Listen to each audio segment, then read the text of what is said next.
why is there such mortality risk caused by insufficient sleep? And what we know is that a lack of sleep, and typically getting certainly less than 6 hours of sleep, is associated with a high risk of cardiovascular disease, high risk of diabetes, high risk of stroke. And then downstairs in the body, we know that there is links between a lack of sleep and certain forms of cancer. If I were to take you and limit you to, let's say, 4 or 5 hours of sleep for 1 week, your blood sugar levels would be so disrupted that your doctor would classify you as being pre-diabetic. So that's not a lifetime, that's just 1 week. I think you gotta have a dream. The School of Greatness. Really? Yeah. Please welcome Lewis Howes. As a former athlete, as someone who's always wanted to perform at high levels in business and sports and just have a great life, I've been obsessed with the topic of sleep, and I've been obsessed with creating sleep sanctuaries, figuring out what plants you put in your room when you sleep, what temperature should it be, the blackout shades, like all this stuff. I've been obsessed with this. And I'd love to start with asking the question about, if we sleep poorly, how does this impact our brain? If we just sleep poorly one night or over and over and over again, how does that impact the brain chemistry? Yeah, so I think firstly, in response to the general question, sleep is probably the single most effective thing that you can do to reset both your brain, but also your body health, of course, as well. And I don't say that flippantly against the notions of diet and exercise. Of course, both of those are fundamentally critical.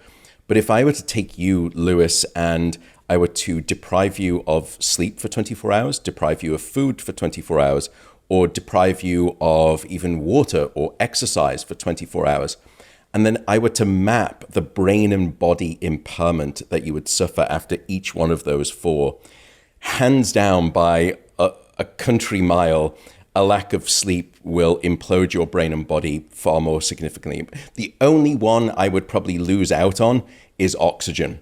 Okay. At that point, I'll give it up. Sleep will take the silver medal. Oxygen definitely gets the gold. But thereafter, sleep seems to be paramount. Of sleep, food, and water, sleep is the most important thing. I would, I used to say that sleep was the third pillar of good health alongside diet and exercise, but I think the evidence has suggested that I was utterly wrong, that sleep, in fact, is the foundation on which those two other things sit. And you can do wonderful things in those two domains, but if you're not getting sufficient sleep, those things tend to be far more futile as a consequence. Yeah. And so what is sufficient sleep then? So right now we recommend somewhere between 7 to 9 hours for the average adult. Once we know that you go below 7 hours of sleep, we can start to measure objective impairments in your brain and your body. And in fact, the number of people who can survive on less than 6 hours of sleep without showing any impairment, rounded to a whole number and expressed as a percent of the population, is 0. Without any impairment, what does that mean? So if I can measure lots of different operations of your brain, let's say your cognition, your attention, your learning and memory, also your moods and your emotions and your anxiety, or downstairs in the body, I can measure aspects of your cardiovascular system or your blood pressure, or I could measure your immune system or your metabolic system, how it's regulating your blood sugar and your glucose.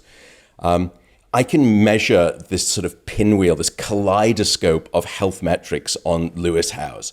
And then I can see, when I keep dialing you back with less and less sleep, at what point do I see at least one of those things demonstrating a breaking point? And it's very rare for us to be able to find any individual who can go below 6 hours of sleep and not show some kind of impairment. And a great, even frightening demonstration of this, a study took a group of perfectly healthy individuals and they limited them to 6 hours of sleep a night for 1 week. And then they measured the change in their gene activity profile relative to when those same individuals were getting a full 8-hour night of sleep. And what happened? And there were two critical findings. The first was that a sizable and significant 711 genes were distorted in their activity caused by that 1 week of short sleep.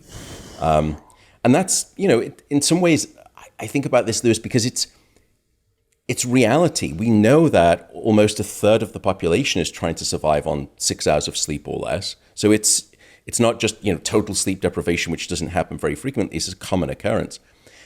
What I found most interesting was that about half of those genes were actually increased in their activity. The other half were decreased. Now, those genes that were suppressed were genes associated with your immune system. So you became immune compromised or immune deficient. Those genes that were increased in their activity, or what we call overexpressed, were genes associated with the promotion of tumors, genes that were associated with cardiovascular disease and stress, and genes that were associated with long-term chronic inflammation within the body.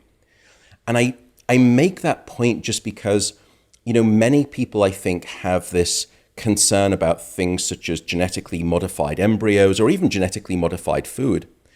But when we don't get sufficient sleep, we are unwittingly performing a genetic manipulation on ourselves.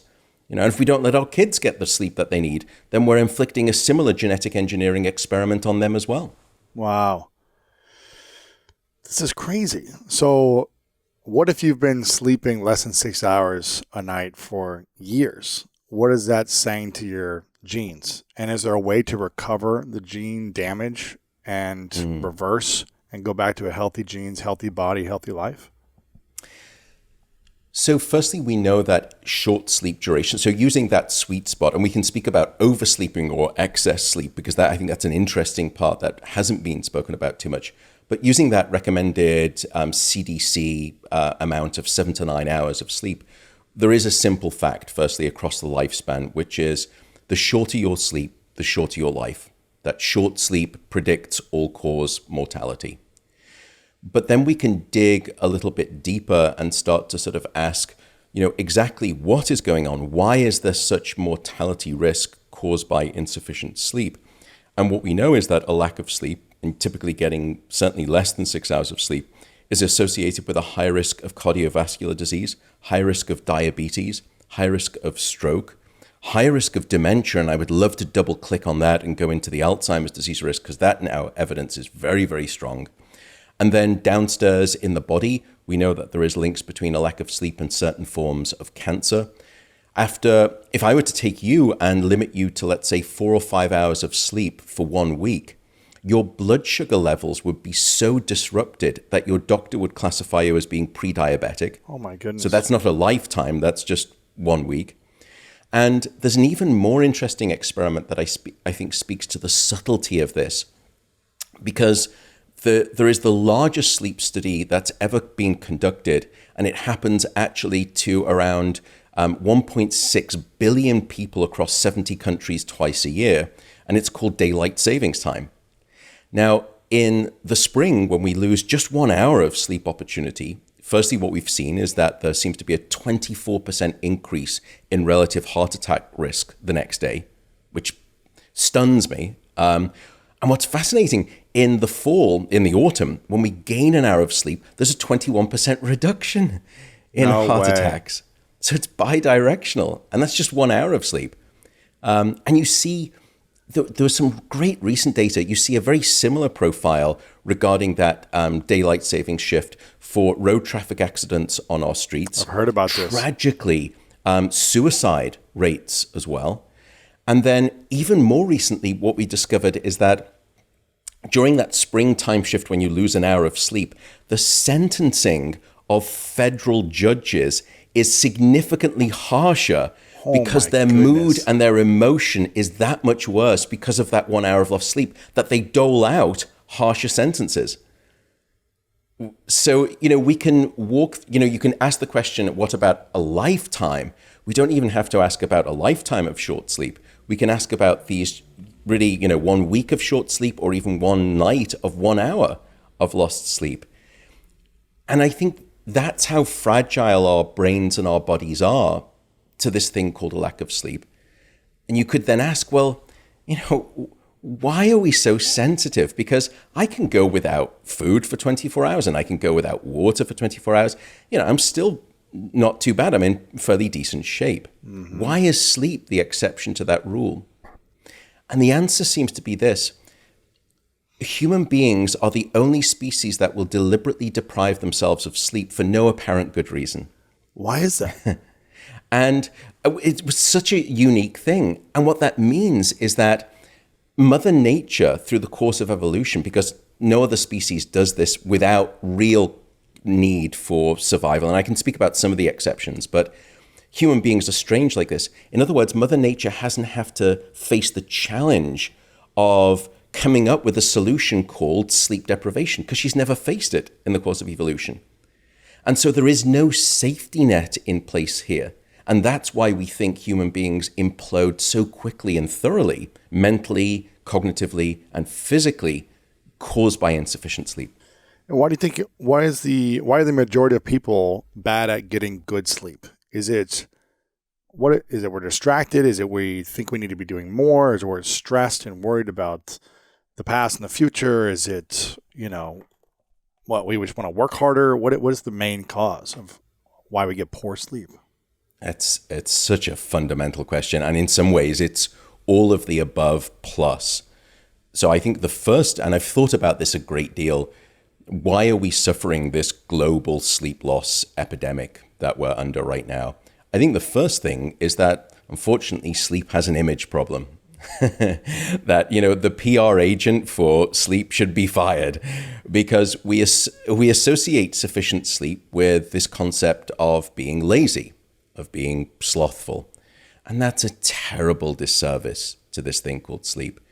And it is very different to things like diet and exercise. I think a lot of people like to virtue signal with, what they eat. And they certainly are very proud to tell you, I work out 5 times a week. I'm in the gym at this time of morning. And, all of which I think are great and to be applauded and supported. But we have the very opposite. We have this almost, we don't. Some niches of society have this sleep machismo attitude.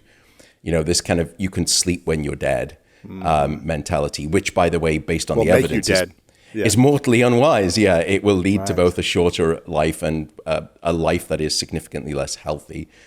So I think the first thing is we need to change our cultural appreciation of sleep from something that is a waste of time to something that, in fact, is an incredible investment. It is probably the very best and the most freely available, democratic, and painless health insurance policy that I could ever imagine. I think the next thing is the way that we work in society. We are working for longer hours, and before the pandemic, people were commuting increasingly longer amounts of time. What that meant was that people were leaving the house earlier, they were arriving home later, and no one wants to shortchange time with family or Netflix or whatever it is your poison.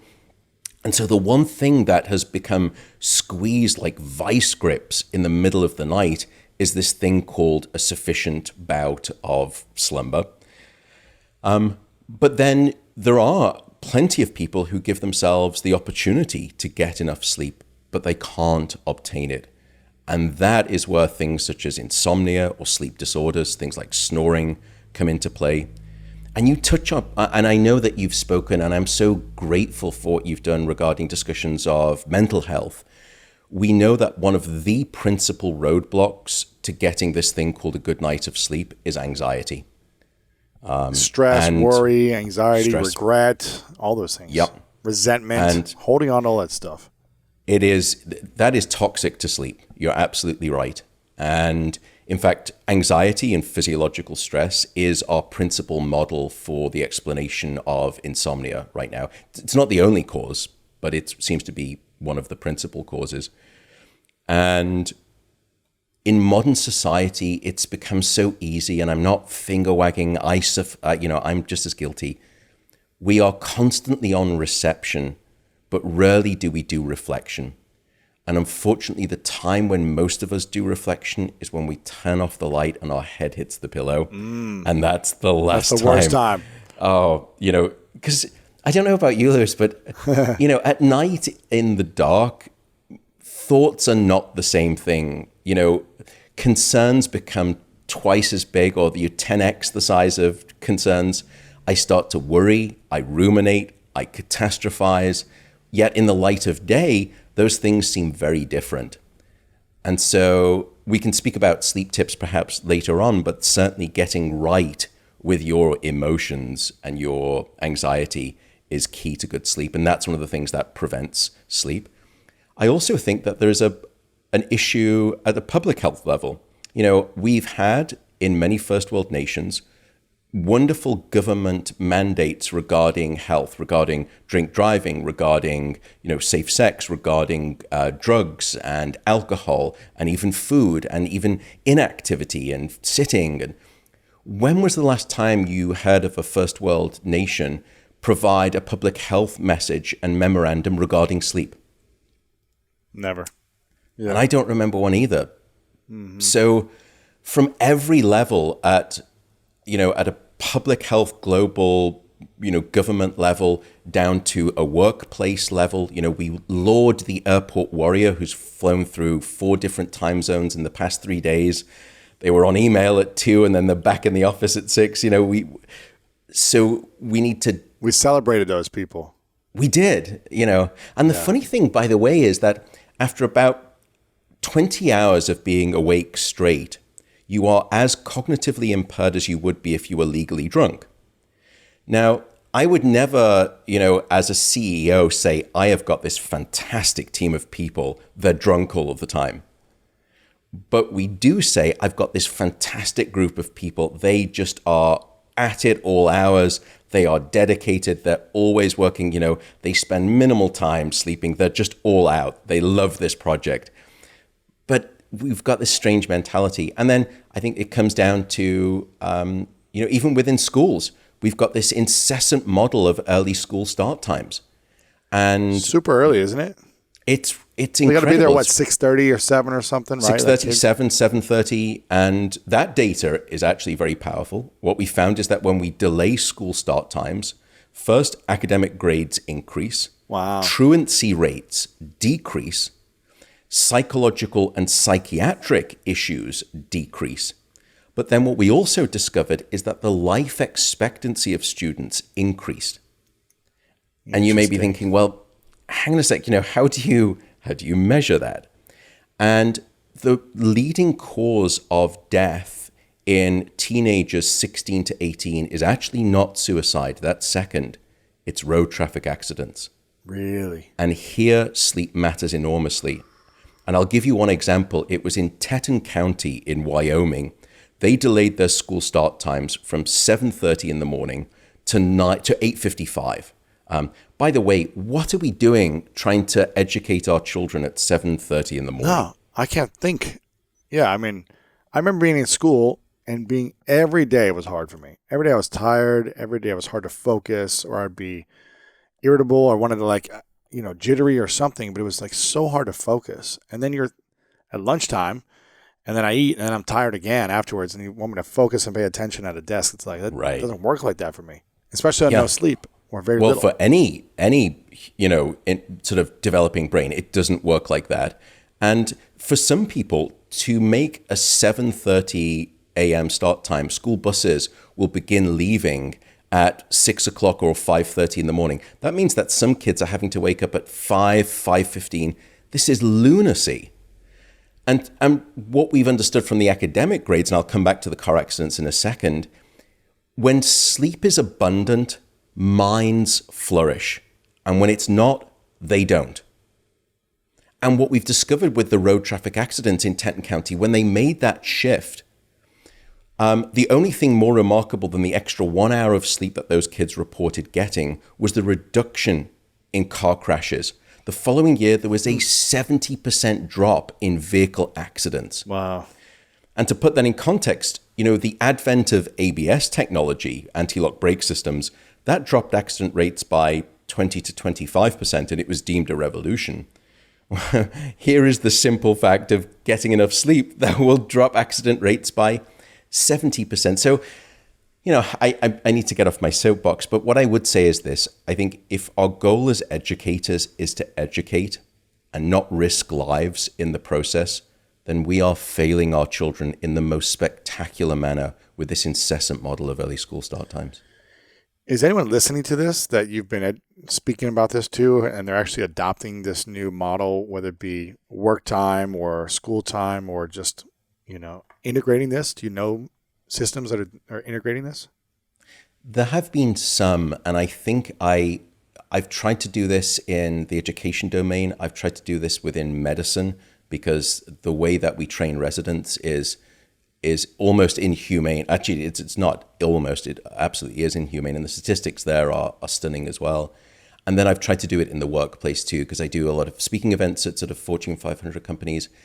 And at first, I think I took the wrong approach where I was really speaking a little bit more about sort of the compassionate approach, why it's good and kind for people to gift them more sleep. Because I see sleep as a biological necessity. And if it's a biological necessity, then I think it's a civil necessity. And if it's a civil necessity, sleep is a civil right.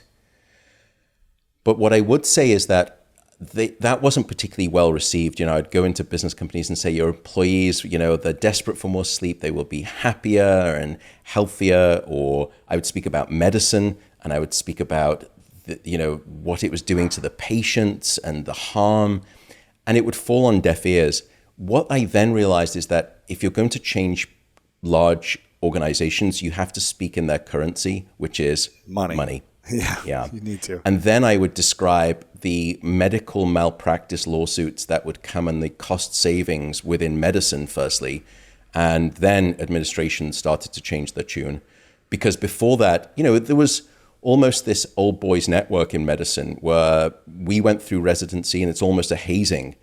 And despite armed with incredible data to the contrary, I think the mentality 10 years ago when I started trying to do that was, my mind's made up, don't confuse me with the evidence.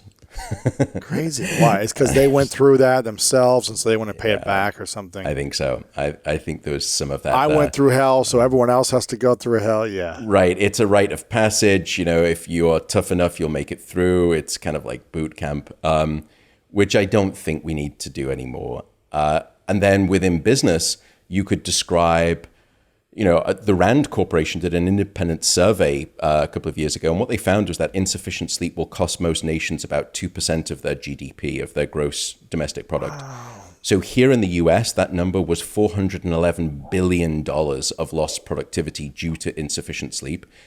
In Japan, it was $130 billion. My home country, the UK, it was over $50 billion. So if I could solve the sleep loss crisis within the workplace, I could almost double the budget for education in the US, or I could halve the healthcare deficit. So when you speak about money, then people start to listen. So that's how I've tried to communicate. But and I don't think I'm a particularly good communicator, and I've been sometimes bull in a china shop, as I probably have been for the first however long we've been talking. But it's just because I'm so, I'm just desperately passionate about this thing called sleep. And some years ago, before I started I wrote a book, and then I've been doing podcasts. Sleep was the neglected stepsister in the health conversation of today. It was a second citizen. And I was so sad to see the disease, the sickness, the harm, the lack of productivity, the impact on education that a lack of sleep was having. And I think I just came out probably a little too strong. It was sort of sleep or else ... Yeah. I'm curious. Go ahead. Yeah, no, sorry, please. I'm curious, has there been research or studies done on if someone who has a horrible diet, they eat horrible, they smoke, they drink occasionally, but they get 8 hours of sleep, versus someone who gets 5 hours of sleep, but works out hard every day, eats perfect, clean, vegan, whatever the perfect clean diet is for them, don't smoke, don't drink. I wonder who has more susceptibility to diseases and cancers and poor health, and which problems are each case more prone to have. Perfect eating, but not proper, half the amount of sleep, 4 or 5 hours a night, but you're taking care of physically, you're taking care of spiritually and nutrition, versus you sleep perfect, maybe you won't be able to sleep perfect if you're eating that bad, but you sleep 8 hours a night, 9 hours a night, but you're eating horrible. Who has it worse off?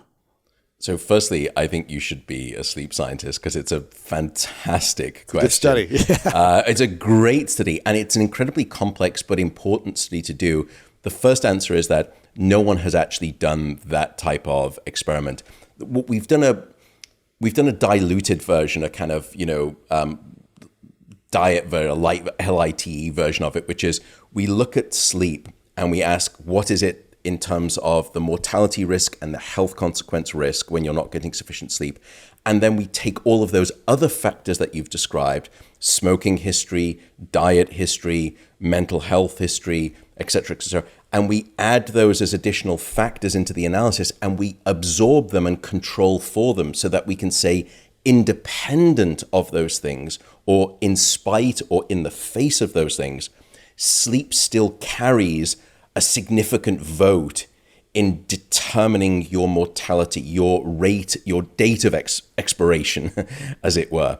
So that's the only evidence that we have right now where you can at least control for those, but we haven't done what you're describing, which is the much more elegant, smart thing to do, which is, can we put them sort of almost in a Coke, Pepsi, Dr. Challenge kind of Dr. Pepper challenge phase and see which one wins out.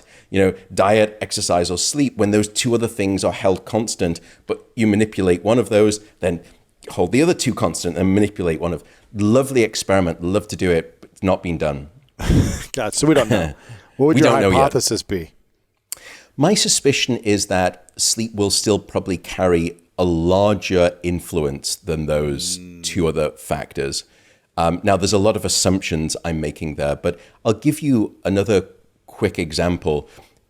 A study done back in the 1980s, which will probably never be repeated because of the moral and ethical issues, they took a group of rats, and what they found after sleep depriving the rats was that rats will die as quickly from sleep deprivation as they will from food deprivation. So sleep is that essential. Those rats were dying usually within 20 days. So sleep seems to have a deathly consequence to it. What was also fascinating, however, is that they then, and maybe I'll back up a little bit, human beings and most mammalian species will have two main types of sleep, what we call non-rapid eye movement sleep or non-REM sleep, and rapid eye movement sleep or dream sleep. And what they found was that total sleep deprivation will absolutely kill a rat. If you just selectively deprive the rat of either deep non-REM sleep or REM sleep or dream sleep, they found that the rats would still die of either one of those two. So both of those types of sleep are essential. But rats were dying almost as quickly from dream sleep deprivation as they would from total deprivation. Well, they died within about 40 days, whilst the rats who were deprived of deep non-REM sleep, they died after about 60 days. So, we can almost then, not that I would wish to, pit the different types of sleep head to head and ask, which is more important? Now, I should say all stages of sleep are critical. That's probably one of the biggest messages that we've learned. Different types of sleep do different things for your brain and your body at different times of night. All of them are important. But it seems as though if you want to ask the question of death risk, dream sleep may be more important than deep sleep on the consequence basis of how quickly you die, but you need all of them. Bad things happen when you don't get any one of them. Gotcha. Can you talk about dreams and the importance of dreams? Yeah, we've done quite a lot of work in this area, and the belief maybe 20 or 30 years ago was that dreams were just an epiphenomenon. They were just a byproduct. And so the analogy would be, think of the light bulbs that I think I can see behind you in that lovely background. When you create this apparatus called a light bulb to produce this thing called light, in the same way that the brain has been created to produce this thing called dream sleep, called REM sleep, when you create light in that way with the light bulb, you also produce this thing called heat. It was never the purpose of the light bulb. It's just what happens when you create light in that way. And the belief was the same thing for dreaming, that when you create this thing called REM sleep, which serves lots of different functions, one of the conscious spin-offs, one of the byproducts, is this thing called dreaming. And that never made sense to me for the simple reason, which is this. When we are dreaming, it is more consciously, energetically demanding than not dreaming, is my assumption from a brain-based perspective.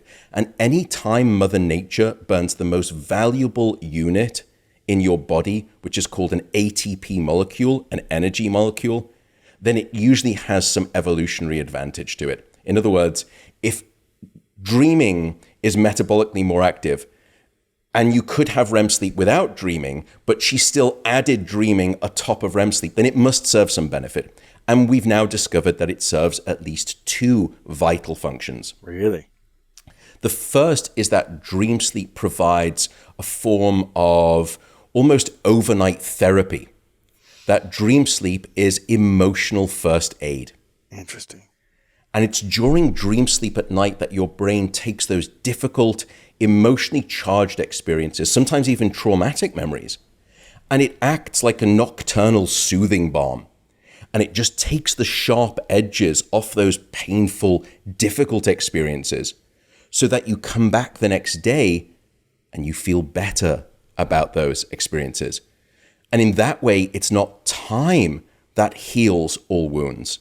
It's time during dream sleep that provides emotional convalescence, as it were. And it's not just dream sleep, it's also even what you dream about, not just that you dream. In other words, I'm talking about your dream content being important. Because there was a study done several years ago, and they looked at people going through a really tough time, a traumatic experience, such as a really painful and bitter divorce. And at the time when that was happening, they were recording their dreams. And then they tracked those individuals for a year. And 1 year later, about half of them had clinical resolution to their depression, and the other half did not. And then they went back and they separated the dreams of those two different groups. And what they found is that those people who were dreaming, but not dreaming about the emotional events themselves, they didn't get clinical resolution 1 year later. Those people who were dreaming, but dreaming of the event, they got the clinical resolution. So in other words, dreaming is necessary, but it's not sufficient. You need to be dreaming of what those events are to process those. How do we influence dreaming what we want to dream? and not nightmares. That's right. Yeah. Well, this moves us into the territory of what we call lucid dreaming. Yes. And for most people, lucid dreaming from within my field, within the scientific field, is actually a more simple definition. It's simply the moment that you become aware that you're dreaming. That you're in the dream. Whilst you're dreaming. Correct. Does that exert more energy when having the dream exerts more energy? If you're conscious and aware while dreaming, is that another level of energy that you're exerting? Like, gosh, you need to be a sleep scientist, Lewis. This is absolutely. That's why I've got you on here. You don't need me, actually. So the answer is in part yes, but for most people, though, lucid dreaming really means not only I'm aware that I'm dreaming, but now I can control what I'm dreaming about. Do you often have lucid dreaming? Do we often as a group? You individually? No, I've only experienced lucid dreaming probably 6 or 7 times, and it's great when it happens. But right now we know, based on the population statistics, about 80% of the population does not lucid dream. 20% of the population does lucid dream, which then brings us on or back to your astute question, which is, can we control our dreams, and is that a good thing to gain lucidity and to gain control and to give over the driving seat to me, the individual, rather than to Mother Nature's blueprint that she's worked out? And I can play both sides of the theory equation here. On one side, I would say, if lucid dreaming was so beneficial to you as a human being, as an organism, then many more people would be natural lucid dreamers than there are now. That would just, that statistic would be reversed, if anything. Well, I mean, if sleeping an extra couple hours a night is more beneficial, which it is, then more people would also be sleeping more. Well, that's the hard part, is that with lucid dreaming, it's very difficult to control. But gotcha. to choose not to sleep, that's unfortunately very easy to control. Or It's society. difficult for a lot of people think it's difficult. Well, we'll come back to it. I mean, there's really two separate things with insufficient sleep. Yes. There is you either not giving yourself the opportunity to sleep, or society not giving you the opportunity to sleep, despite you being able to sleep very well. Right. Versus you giving yourself plenty of opportunity to sleep, but just because you have a sleep disorder or you have sleep issues, you cannot generate the sleep. So the difference is opportunity is present, but you can't create the sleep, versus you can create the sleep, but you don't have the opportunity to do so. Sure. And those two things are quite different. But from the lucid dreaming perspective, I could come back and argue the other side, which is to say, my assumption there, the belief that Mother Nature would have had us all doing it if it was good, makes the wrong conclusion that we've stopped evolving. In other words, what if that 20% of the hominid population who are lucid dreaming is the next wave of evolution? They are the superhumans who will come next and succeed people like me who aren't natural lucid dreamers. So I can play both sides of it. Interesting. Is there a way to train your mind and body in order to lucid dream more? There have been some attempts. So there's a scientist called Stephen LaBerge who actually has an Institute of Lucidity. And he's got different courses and classes. How effective they are, it's a little bit unclear.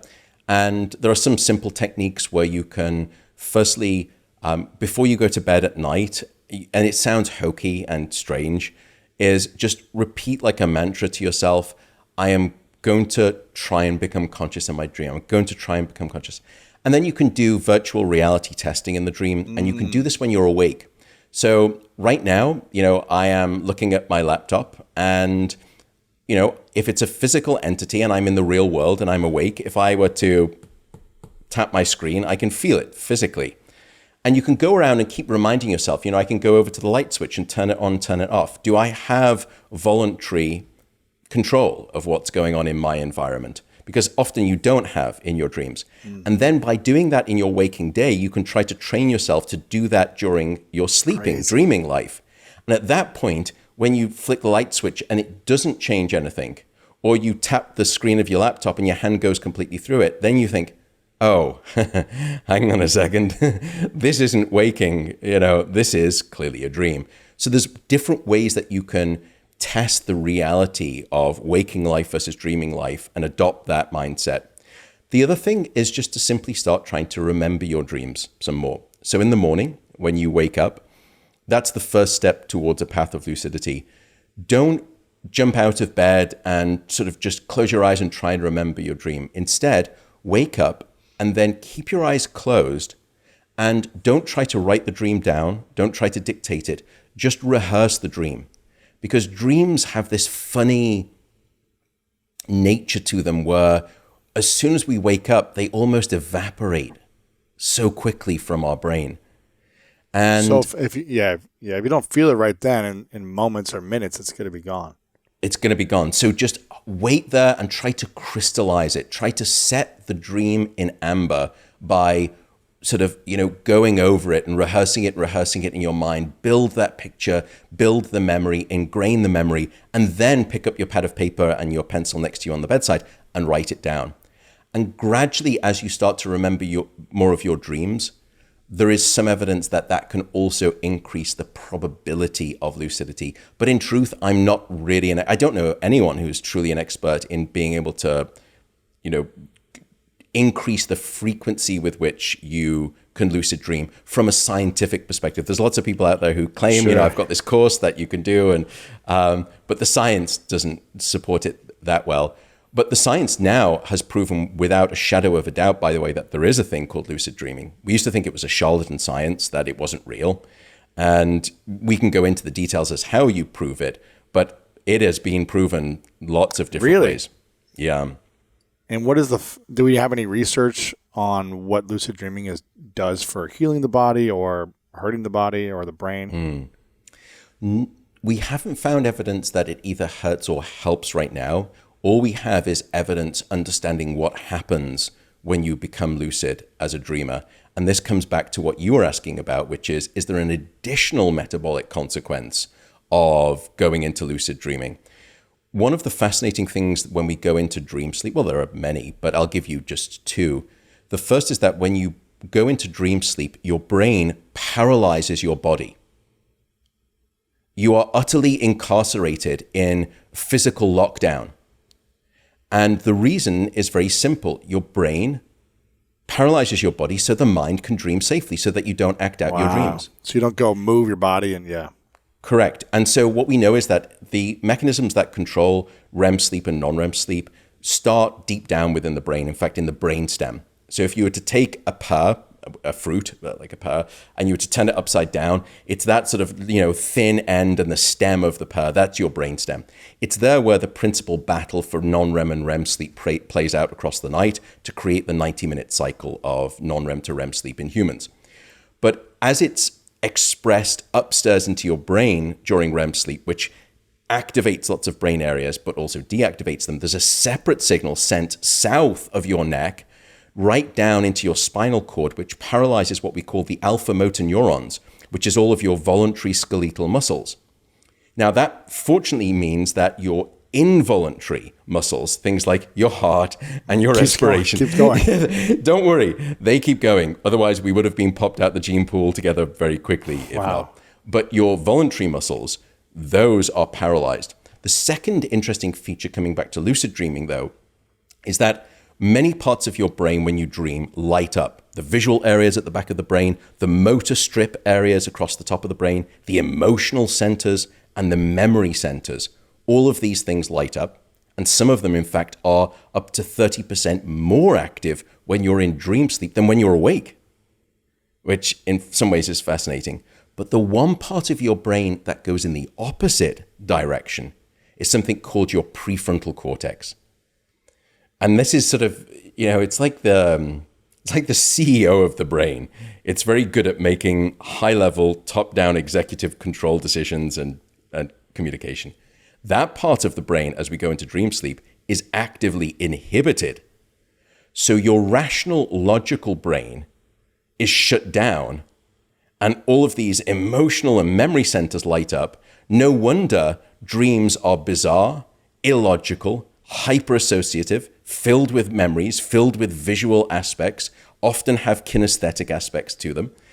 But what we've realized is that the difference between dreaming and lucid dreaming is that that prefrontal cortex part of the brain actually comes back online as we become lucid. In other words, as we gain volitional control over what we dream, the prefrontal cortex seems to be coming back online, gifting you that volition to do what you wish in your dreams. I've had, maybe a handful of times where I've had this dream where I wake up, my eyes are still asleep, but I'm awake. And then I open my eyes, but I feel paralyzed. And I feel like I'm screaming, yet nothing's coming out. And I can't move my arms, and I'm like, am I paralyzed? And then eventually, something comes out of my mouth, and I can move. But it always feels very weird. It's like paralysis. I don't know if that's... And what it's called is sleep paralysis. It's a very well-known thing. And normally what happens to all of us so REM sleep and non-REM sleep, as I said, will go in this 90-minute cycle. But what's interesting is that in the first half of the night, that's when you get most of your deep non-REM sleep, and you don't get very much REM sleep. In the second half of the night, that's when the seesaw balance shifts, and now you get much more of your dream sleep, in those last few hours especially. And normally, as we're waking up out of sleep, and therefore typically REM sleep, and therefore typically dreaming, the brain has this beautiful synchrony, this lockstep of increasing consciousness into wakefulness and increasing release of that brain-body paralysis. So that as you are regaining waking mental life, your body is released from its physical lockdown, from physical incarceration. However, there are times when one leads too far in front of the other, and it's called sleep paralysis, and you've experienced it. I've experienced it too. can often happen when we're under levels of high stress or we're typically sleep deprived. And at that point, you become a pseudo-aware. You're sort of in this mixed state of consciousness. You're between the worlds of wake and sleep, as it were. But your body is still in the paralysis. So you can't lift your eyelids. Why? Voluntary skeletal muscles. You can't shout out. Why? Voluntary skeletal muscles. And it's often paired with a sense, understandably so, of dread and fear and a presence of someone else being there.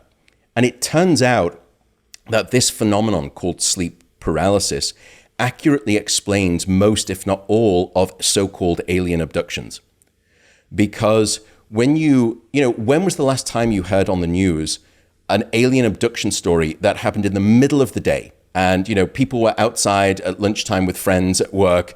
They're all eating their sandwiches. And then all of a sudden they heard this sound, whoosh. And it's like, my goodness, did you see that? Tommy was just abducted by alien. It never happens like that. It's usually at night. You're usually by yourself. You describe a presence or a sense in the room. You say that they injected you with some kind of paralyzing agent. You tried to fight back, but you couldn't. It's sleep paralysis. Sleep paralysis, yeah. Right. Now, by the way, it's not necessarily something to be worried about if you have it. It seems to be somewhat normal. About 25% of the population will experience it. In other words, it's as common as hiccups. But just be aware that there's nothing wrong with you, and it's not that you're being visited by anything strange, or there have been some kind of worries in religious sort of domains that you require some kind of, exorcism, or there's sort of a long history of that in the past. We understand the biology. It's a basic science fact, and it's largely normal. So when someone experiences it, what should they do? Just try to maintain calm and just wait for the body to wake up naturally. And that's exactly right. You will come out of it, and try to, if you can, having heard this, understand what's going on. Sometimes even I don't recognize what's going on when it's going on, despite knowing what I know. But gradually I get to the place where I realize what's happening, and then I just relax and I say, I'm just going to give it time, and I may fall back asleep, or I may continue with my, runway jet propulsion, and I hit escape velocity of both consciousness and physical paralysis, and it'll be just fine. But it's very disconcerting. It really is a very strange feeling. It's scary, right? It's very scary. Very scary. Very scary. What's the science talk about with premonitory dreams? And is there any research on this of people able to kind of predict the future and have these dreams that then come true later in life, or things like that? Is there science and research on this? There's some very interesting data where people have, called, let's say, emergency services or FBI or police to say, look, I had this dream that there was a plane that was going to, undergo some kind of malicious, attack. And it was this particular, airline. And then the next day, something actually happens on that specific airline. And you think, okay, surely this is real. Not so. So let's just play the statistics game. So you probably go through 3 or 4, or usually about 4 to 5 cycles of dream sleep a night. And let's just assume that you only have one dream for each one of those cycles. You usually have more, but let's just assume that. So you're going to have 5 dreams per night. And then that's, 6, whatever the recent count is, 7 billion people across the planet having 7 billion times 5 dreams per night. The statistical law of predictable averages would absolutely confirm that someone somewhere is going to have a dream that mimics something that happens the next day. It's just chance. It's just statistics working the way that they do. And of course, when we hear it, as I first described it, you think that has to be real. But when you apply scientific rationale to the problem, you realize, in fact, there should be many more of those things than are reported based on statistical chance alone. Interesting. So there's no science that backs that people can have dreams and they can predict events or things that happen. There's no future forecasting that comes by way of dreams. No. Really? Interesting. Yeah. Okay. What is the... Well, not that we have of yet. You know, as a scientist, you always have to take that mentality. I think it's very important that scientists should never forget the following truth. Absence of evidence is not evidence of absence. So it's potentially possible. We just don't have evidence scientifically that backs it. Yeah, right now, all I can do is operate in the realm of rational fact. And on that basis, I can tell you we have no supportive evidence. Have you studied any like quantum physics or done any research with quantum physics and dreams and how like any of that plays in? You know, just kind of thinking a positive thought and then in the dream creating it and then manifesting your life. Has any of that kind of weirdness come to you or that you've seen? So we've done a little bit of this that touches on the topic, and what we've tried to do is, for example, manipulate people's emotions before sleep. So firstly, what we know is that your emotional and mental health are very intimately related to your sleep health, and it's bidirectional. And so, I forgot to speak about the second benefit of dreaming, but we'll come back to that, which is creativity and memory and sort of problem solving and insight solving. But with emotions, it works both ways. So if you manipulate people's mood during the day, or particularly during the last hour before bed, mood and emotions will have an impact on your sleep. And then conversely, how well you've slept will change how emotionally reactive and pendulum-like and emotionally irrational you are the following day. So to come to your point, we have, which is sort of manifesting positive mindset or mood. If we do a negative mood induction before sleep and we get people to say, focus on something that was, really difficult in your life, think about it, increase that sadness, it has a deleterious impact on sleep. Whereas cultivating a positive mood before bedtime actually improves the quality of their sleep, what we call their sleep efficiency. And so that's about as far as we've got in terms of, augmenting or changing your waking state before sleep to see if it can have either a beneficial enhancement or a blast radius consequence on your subsequent sleep at night. And then we've done the opposite. We've manipulated your sleep at night and then looked at how you become emotionally unhinged the next day, right. As it were. And, that should be no surprise for, a parent. I don't have children, but, it's often that idea of a parent holding a child, the child is crying, and they look at you and they say, they just didn't sleep well last night. As if there's some universal parental knowledge right. that bad sleep the night before equals moodiness, bad mood yeah. and emotional reactivity the next day. The same is true adults, for healthy adults. Yeah, exactly. Have you ever heard about people that can have a dream and then connect with someone else in their dream and actually have like a conversation or shared dream experiences? Is that a possibility? I'm throwing out some weirdness here. I'm just curious if this is any studies of this or any research done where it's like, okay, me and you, we're going to try to find each other in a dream and experience the dream together. Is that even possible? We've got no good evidence for that again. But the thing is, I don't know of anyone who's actually tried to study that. We're only now just trying to study cooperative brain activity in waking people. So normally the way that we do experiments in brain science is that we will put people inside of a brain scanner and we'll do lots of different things with them and we'll try to understand how their brain is accomplishing those things. Only recently, because of expense in part and practicality, if you get two brain scanners in one room, next to the other, and then you put two people in those brain scanners and you have them cooperate and perform at the same time, let's say they're doing some kind of cooperative gameplay or they're going through the same emotional experience, can you see similar coordinated brain activity that's going on? Does that mean that they are psychically or physically, bonded through some connection that we can't see? Probably not. It just means that when two brains are doing the same thing at the same time, they express the same pattern of signature activity. But it's much more difficult to try to do that experiment with dreaming because most people can't coordinate. It's hard for us to control what one person is dreaming about, let alone coordinate the co-experience of two people at the same time and be measuring their brain activity? So it's just a very difficult question. And I suspect probably not. I suspect most organisms, including humans, will retreat to a solo location, and sleep is typically, as a dream conscious experience, a unique individual experience. It's where we, if anything, stop processing external worlds and external events and people, and we start to focus internally on the information that we've gathered during that day and start to ask, based on everything that I've learned today, how does it fit into all of my back catalog of autobiographical experience? And this is where we come to the second benefit of dream sleep, which is that dreaming is a form of almost, it's informational alchemy. Dreaming is a little bit like group therapy for memories.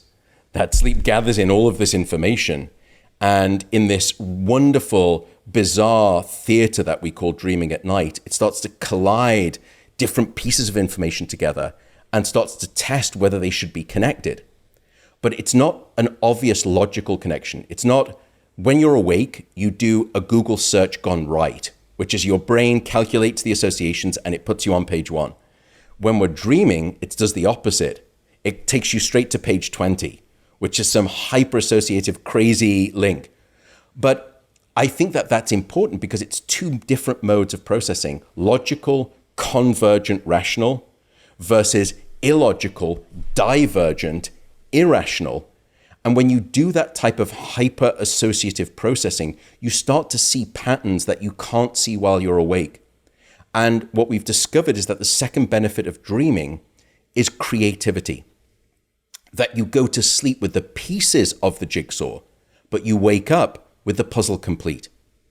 And it's the reason that no one has ever told you to stay awake on a problem. Yeah, they say sleep on it. Correct. Sleep on it. What? Before you make a decision, sleep on it. That's right. Yeah. Both from the emotional standpoint, that it creates resolution, so you're a more rational, balanced, emotional individual making the right choices, and also from an ingenuity perspective as well, from a creativity perspective. We end up seeing solutions to previously impenetrable problems. Lots of anecdotal evidence for that in the sciences, in the arts, and in music. And then now in the laboratory, we've been able to replicate that same effect. I want to ask you about the impact of love and sleep. When someone feels an overwhelming feeling of love, connection, intimacy with a partner, does that support their sleep and improve the quality of their sleep? Does it hurt the quality of their sleep? And is there a difference if they're actually hugging and feeling love and connection to their partner, feeling that, that heartbeat or that warmth or whatever it might be that they're feeling? Is there a difference if they're just feeling it, but they're not next to them in the same bed? What's your thoughts on this topic? I think the best answer is it's complicated. But let me pick it apart. Firstly, what we know is that couples who have a strong, loving relationship typically have overall significantly better sleep, both quantity as well as quality. When that relationship deteriorates and there is conflict, typically sleep is worse. We also know that there's just a very strong relationship between sleep and sex for the following reasons. Firstly, we know that your sex hormones are powerfully affected by sleep. So if I take a healthy young man and I put them on 4 hours of sleep for 1 week, they will have a level of testosterone which is that of someone 10 years their senior. So a lack of sleep will age a man by a decade in terms of that critical aspect of wellness and virility. You see exactly the same profile in women. We see that insufficient sleep is linked to a reduction in estrogen, in luteinizing hormone, and also in follicle stimulating hormone, all of which are critical for female sexual health and reproductive health as well. What we've also found is that when, for example, a woman gets an extra hour of sleep, her desire to be physically intimate with her partner increases by 14%. Guys need to listen to this. So, and certainly when it comes to this sort of testosterone as well, right? Right. And what we've then found at the psychological relationship level is also interesting. When couples aren't sleeping well, firstly, they have more conflict. Secondly, not only do they have more conflict, they don't resolve that conflict as well. And part of the reason that they don't is because they lose empathy. Right. They just can't moody. empathize. Yeah. Right. They become more self-centered and less compassionate towards the other. Yeah. So for all of those reasons, you can see this bidirectional relationship. Regarding sleeping together in the sense of physical sleeping in the same bed, the data is very interesting. What we know is that about 30%, it depends on what survey you look at, but about 30% of people surveyed anonymously, and it usually has to be done this way, will report not sleeping in the same bed. Of those who do sleep in the same bed, a significant proportion of them, up to 40% of them, will report waking up in a different location for whatever reason.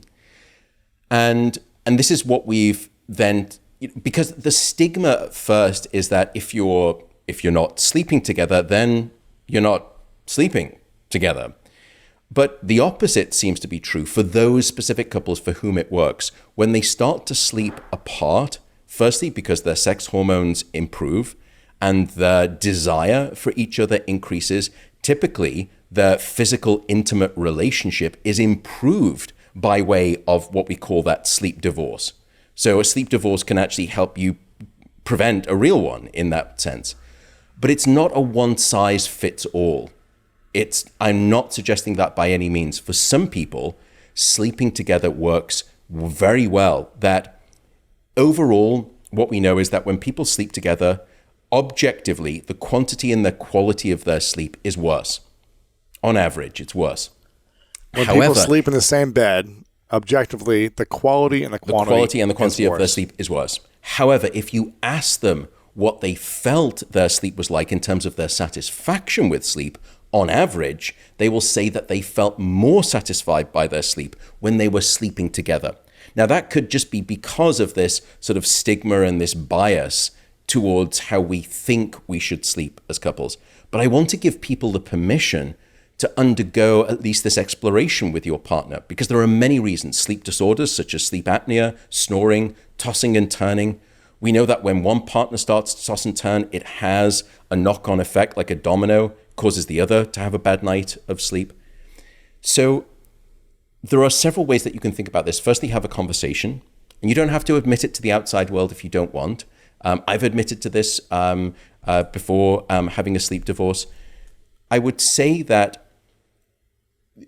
it's fine to tell people, I love you, I care for you, I don't sleep well when we're together often, and I think I would be a better partner if I could try to sleep in a separate location. However, the funny thing is, most of us, for the majority of that nighttime period, we're non-conscious. So we're actually not aware of the other partner. What we miss, I think, is the bookends of sleep. Getting sleep, into bed, saying goodnight, having a cuddle, and waking and up. then it's waking up and saying. So you can kind of hack the system.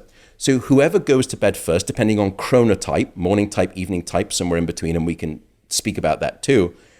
Whoever goes to bed first, that it's the job of the other person to come through, and as they can send them a text and say, look, I'm about to turn the light off, can you come through? And you go through and you give them a kiss and a cuddle, and you have your little sort of bedtime moment at the front end. Lovely. And then on the back end, whoever wakes up first, they get to the kitchen and they start making their tea or coffee, whatever it is. And then the other person, as they're waking up, they text them and say, I'm just waking up, come through. And you can go through to the bedroom and you can have your back end bedtime sort of union when they wake up. It sounds like a lot of work, but the cost benefit that you get in terms of healthy sleep and how good you will feel and how much better the statistics tell us relationships are when couples are well slept, I think is worthwhile at least exploring that. So it's not a one size fits all. I'm not suggesting that. Different people find different. Some people find it very safe to sleep with another partner, because there is a degree of threat for whatever, historical, psychological reasons, or they just feel better about having someone else there from a threat perspective, which I totally understand too. So just explore it with your partner. What does the data say about animals, pets in the bed with you? You're gonna ruin every animal, dog lover, cat lover. You know, I often say I'm not a particularly popular person just by by personality and maybe nationality, but this makes me even more unpopular, which is, sadly, pets are not a good outcome. They're not a good impact on your sleep. Human beings will typically sleep worse when pets are in the bed. So the advice is, you know, again. But what if there's so much love? You have this love in your heart. You feel this connection, and it allows you to peacefully, restfully go to sleep. As a pet person as well, dogs and cats, and other species. Is that animals in bed? Is that animals in the room next to your bed? Does it matter? Animals in the room, as long as they are trained not to wake you up for whatever reason. They don't bark. They don't poke you. They don't. Yeah. Right. Exactly. Not so bad, but if they're in the bed, not so good. But all I can tell you is the data. And, you know, if we speak about alcohol, caffeine, drugs, it is not my responsibility as a sleep scientist to tell anyone how to live their life. Right. And I'm not going to tell anyone that they should or should not, you know, sleep in the same bed with their partner or have their animal, their pet in the bed.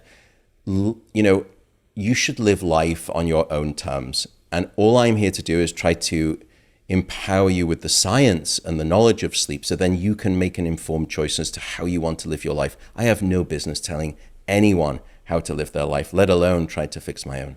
What does the science say about the people that live the longest, the people that live in the blue zones? How are they sleeping? What is the quality of sleep they get? Is there research around that? It is interesting that when you look at some of the blue zone areas, in some of those communities, what we typically see is that they will have 2 bouts of sleep. They will have a long bout of sleep at night, and then they have a siesta-like nap in the afternoon. And there is some evidence physiologically that maybe we were designed as a species to be napping during the day, and we can speak about that in detail too. But to your question, there's a great island. I don't know if it falls into one of the blue zones, but it certainly should. It's a Greek island called Icaria. And there, the people have a wonderfully healthy lifestyle, but they also take naps during the day.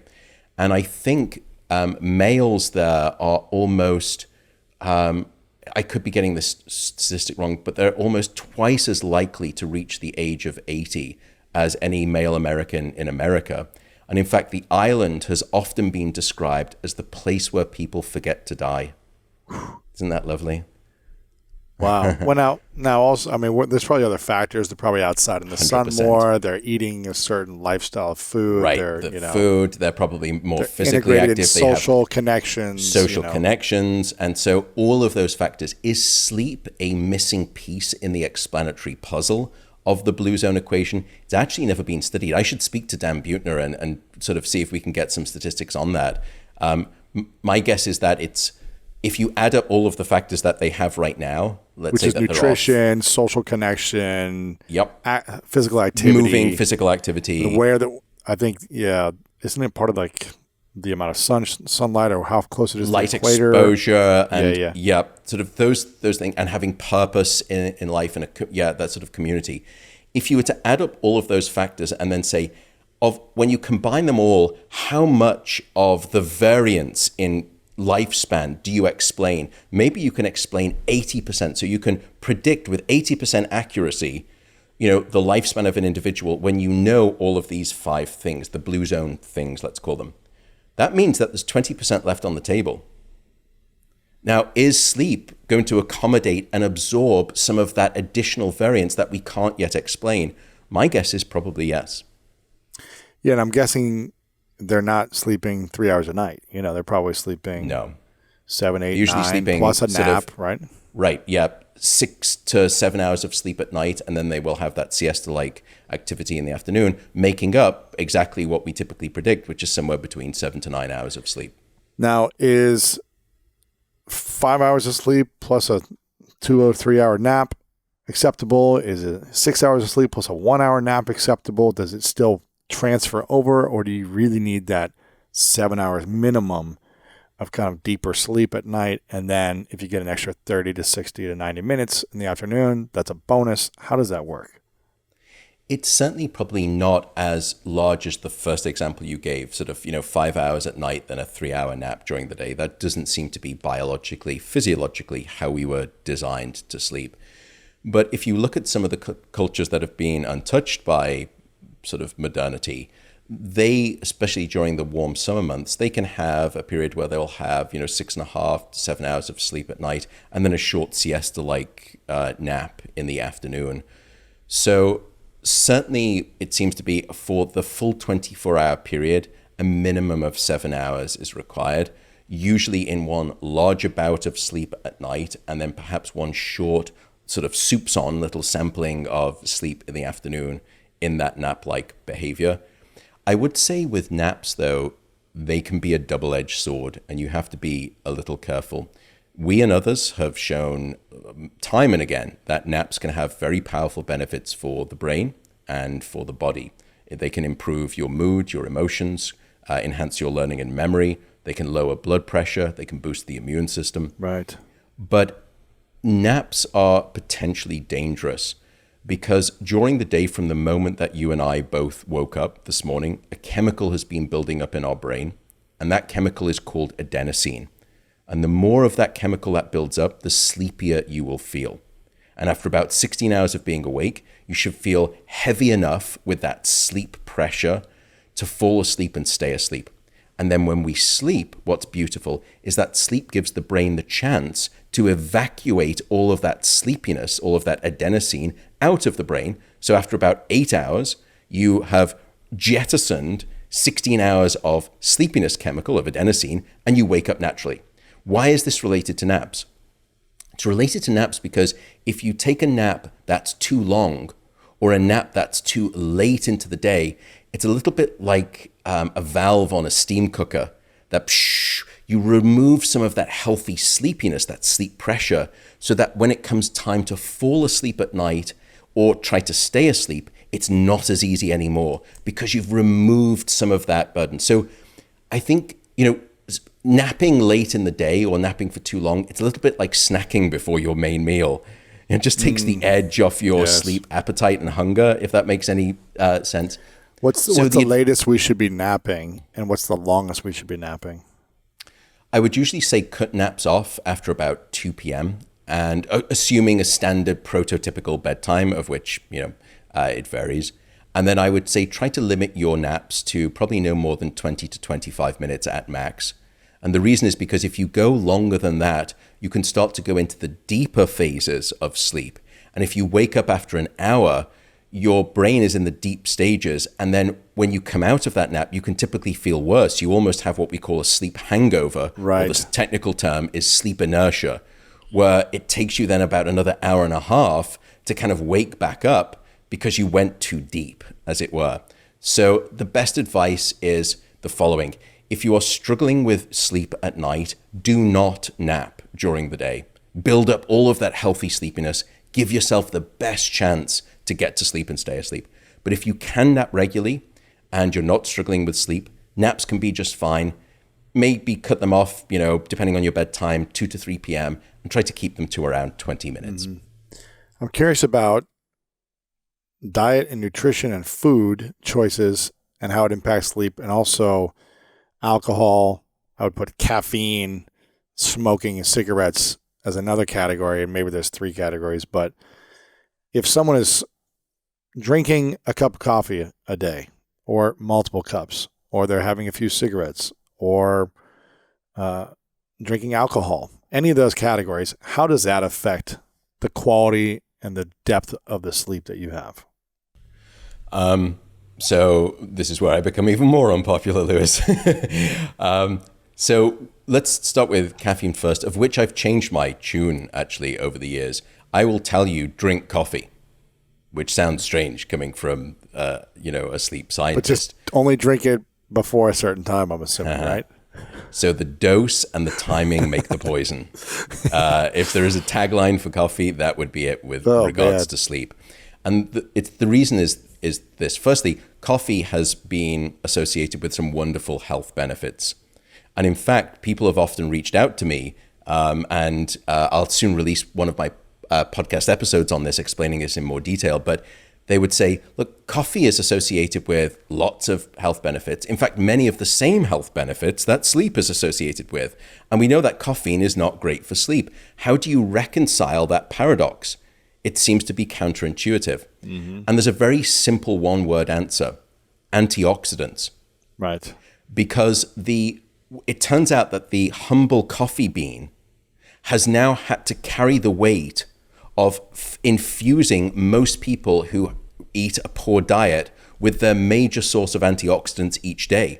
And in fact, if you look at the American population, and the same is true in many European countries, because we don't eat in a holistic way in whole foods and get all of our nutrients and antioxidants, the coffee bean is the principal source of most of our antioxidants.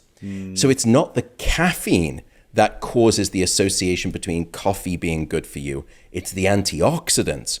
And a good demonstration of this is decaffeinated coffee, which still contains the antioxidants and is still associated with many of the same health benefits. Interesting. So certainly most of us, many people will like to wake up. They will enjoy, a coffee or two in the morning, and that's great. Definitely do that, no problem.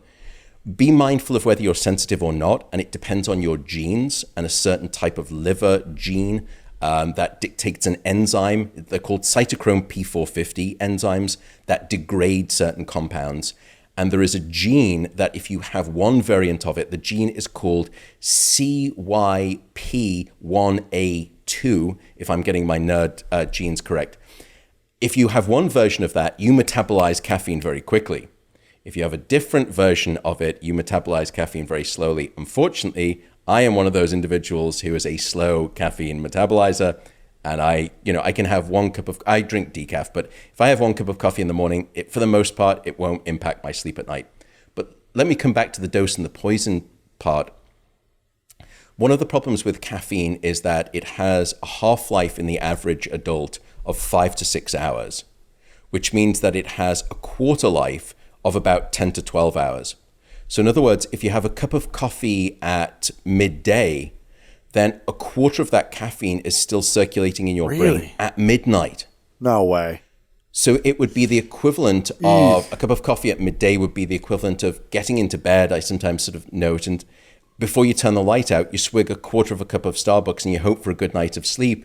And it's probably not going to happen. So the first issue is the duration of its action. The second concern with caffeine, though, is some people will say, look, I can have an espresso with dinner and I fall asleep fine and I stay asleep. So it's no problem. Even if that's true, what we've discovered is that caffeine can decrease the amount of deep sleep that you get. And so that you wake up the next morning and you don't remember having a hard time falling asleep, and you don't remember waking up and finding it hard to fall back asleep, but you don't feel refreshed by your sleep. And so you're now reaching for 2 cups of coffee rather than 1 in the morning. And just to give you a context, drop your deep sleep by 20%, which is what caffeine can do at night. I would have to age you by about 15 years. Or you can do it every night with a cup of coffee. Man. So if you're going to have coffee, drink it before, 10 a.m.? Well, I would say, see how your sensitivity is. Certainly, I would wish for most people, assuming a typical bedtime again, of cutting it off before midday. Try to limit yourself to maximum 3 cups, 2 cups if you can. What we do find, by the way, those health associations with cups of coffee, once you get past sort of 3 or 4 cups, it starts to go in the opposite direction. Gotcha. That it actually has, it doesn't have those health benefits. And if you're going to do a cappuccino at night, just do decaf. Just do decaf. It actually doesn't taste too bad in the end, and it will save your sleep. Yeah. Oh, man. And then I can come on to alcohol if you want, and really please put the nail in my well, I've never actually, most people know in my life and also on my show that I've never been drunk. I've never, I've had sips of alcohol in my life. I didn't have a sip in 4 years of college because I just made a commitment to be a better athlete and have better performance when all my teammates were drinking on the weekends, and I could see that they were sluggish the next day in practice. I was like, this is my way. And I just kind of was like, why start after college? I maybe have like a Bailey's on ice once or twice a year, It's just like sip on, and that's You about rebel, it. Lewis. Listen to you. I know, right? And it's just like a little sweet milk or something. But I've always felt like, man, people just don't seem to make good decisions, or they don't wake up better after they have alcohol. So it just, I knew I needed advantages in my life somewhere when my vice is sugar. So, which is probably going to be the next thing you talk about. But how does alcohol affect sleep? And does it matter the portion and the potion of when? So I should admit right up front too, I'm like you, I'm not a big drinker, which means I probably should have had my British passport taken away from me long ago, because I think it's a birthright of many.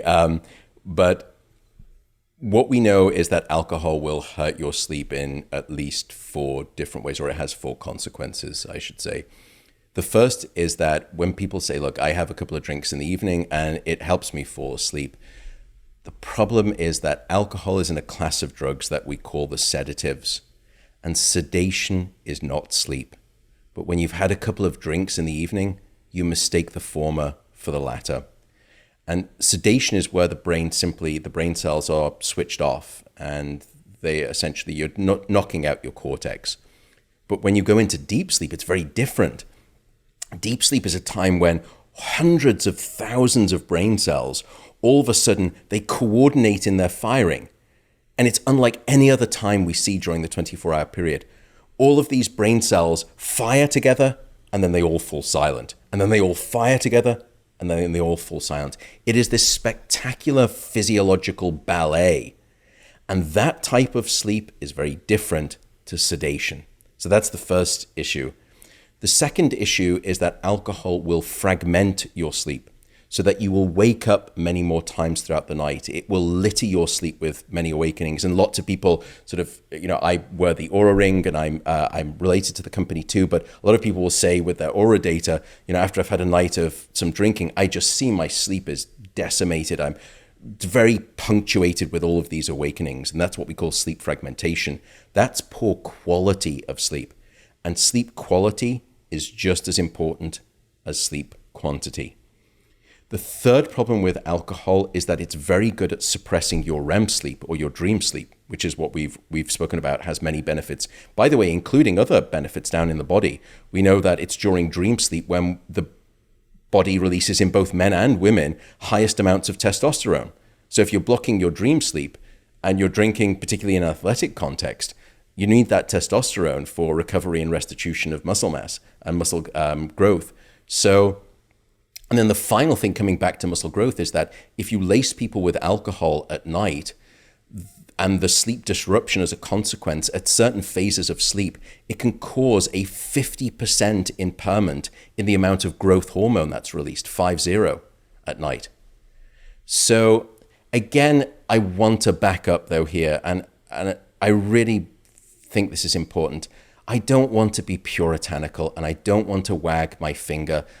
Life is to be lived to a certain degree. Yeah, of course, live your life, and don't let anyone tell you how you want to sort of live your life. As long as you're not hurting anyone, doing anything wrong, live your life as you wish. But I think understand the consequences that the data speaks to, that people who do certain things tend to not live as long, or tend to have worse quality sleep, or age faster based on the data. Maybe some people can get away with certain things or live a little longer and have a glass of wine every night, but they have everything else in their life going for them, or something, And maybe the choice is that you say, I would prefer to live a shorter life with less sleep. Right. And, that's your live prerogative. it on my terms.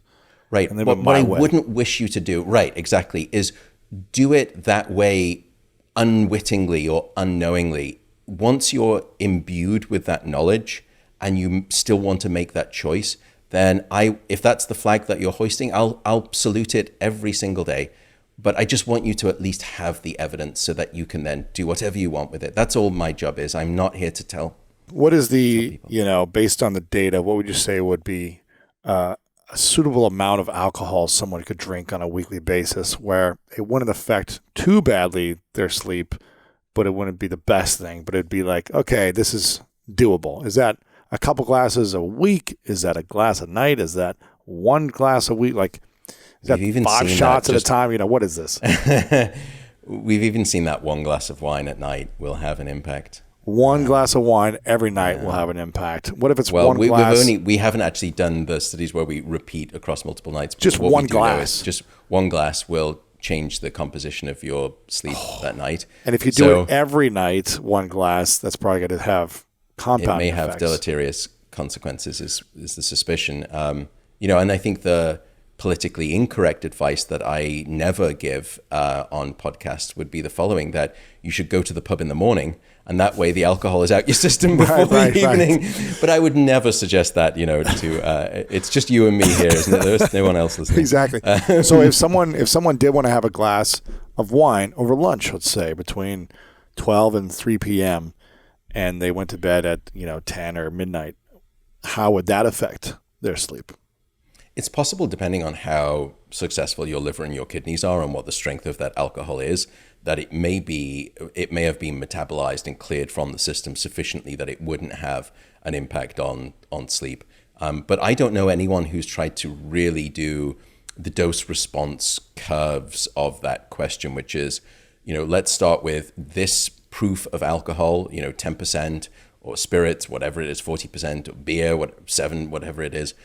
And then let's do that and see the impact. And then let's march that dose from the afternoon closer and closer and closer to sleep, and see if the detriment to sleep is a linear relationship, that the closer you get, the worse the consequence of your sleep, or is it more of an exponential, a sort of a ramping up curve, where it doesn't have too much effect in the afternoon, but then it's really in the last 2 hours, and especially in the last hour, or the last 3 hours when it climbs, that's when you have a monumental impact on sleep. And then I don't know if that makes sense, but I don't know. That would be the study that I would want to do. It's just immensely costly, and probably no one wants to fund that study. And what about the impact of cigarettes, cigars, or mushrooms, or other types of drugs that are now becoming more popularized? The mushroom kind of community, the not ayahuasca, but whatever's in between mushrooms and ayahuasca, kind of like those types of drugs. How do those impact, or even marijuana? How does that impact sleep quality? So there is emerging evidence on CBD and THC. I think the best evidence we have so far is on THC, which is tetrahydrocannabinol, which is the psychoactive component of marijuana. That's the part that gets you high. We know that unfortunately is not good for sleep for at least 2 reasons. Firstly, people will say it does help me fall asleep quicker, and it does seem to hasten the onset of sleep. The problem is that you develop a tolerance, you develop a dependency very quickly.